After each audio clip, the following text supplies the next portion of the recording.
est-ce que le Mali peut sortir aujourd'hui? On ne peut pas. C'est une affaire trop sérieuse, créer sa monnaie pour la faire dans la précipitation. Il ne faut pas se précipiter pour faire ça. Ça ne se fait pas avec gros cœur.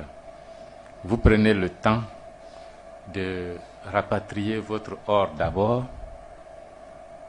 Vous prenez le temps de voir vos devises, vous allez les gérer comment. Votre monnaie, vous allez l'appeler comment. Vous allez l'indexer sur quoi. Et puis, est-ce que tous les partenaires sociaux dans le pays vont comprendre le geste que vous allez poser? Ce n'est pas pour les autres que vous faites, hein. C'est pour les travailleurs, les ouvriers, les investisseurs du Mali que vous faites. C'est les Français qui pensent que c'est contre eux que ça se fait. Mais bon, ça c'est leur propagande. Personne en Afrique ne se lève le matin pour dire on est contre la France. Ce qu'on cherche, c'est redevenir des hommes libres nous-mêmes, c'est tout. Et récupérer notre liberté. Et si cette liberté récupérée va contre leur désir d'hégémon, leur volonté hégémonique, bon, ça c'est autre chose.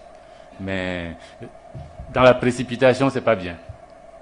Ça se fait à tête reposée.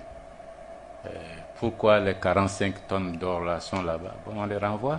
Mais si vous renvoyez les 45 tonnes d'or en Afrique, il faut être sûr qu'une nuit, des bandits ne vont pas aller braquer le stock et puis disparaître avec.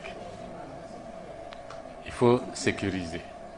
Vous avez vu les Dalton dans les westerns là, ils attaquent les banques jusqu'à ce que les Américains fassent Fort Knox, camp militaire avec une chambre forte, hyper sécurisée avec l'or là-dedans. On ne peut pas toucher. Si vous mettez ça et puis quelqu'un peut, si à propos peut rentrer et puis vous prendre ça, bon. Ou bien c'est le président de la République qui prend ça et puis qui va déposer sur son compte personnel et puis un matin vous vous réveillez, on dit notre or, bien c'est fini. C'est parti où? Ah mais ça là, nous on se demande où c'est parti. C'est les deux dangers.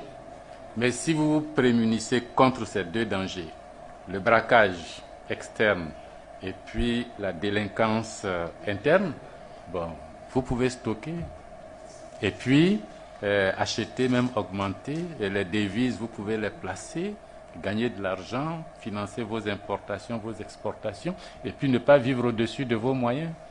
Et on ne construit pas le développement en commençant par des immeubles de 50 étages, quoi.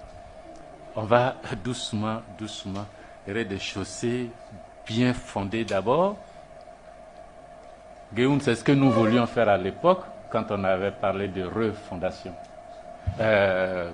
Recreuser les fondements, enlever les briques qui sont malades, remettre des briques solides, renforcer les dalles, et puis si on ne fait que ça, c'est bon.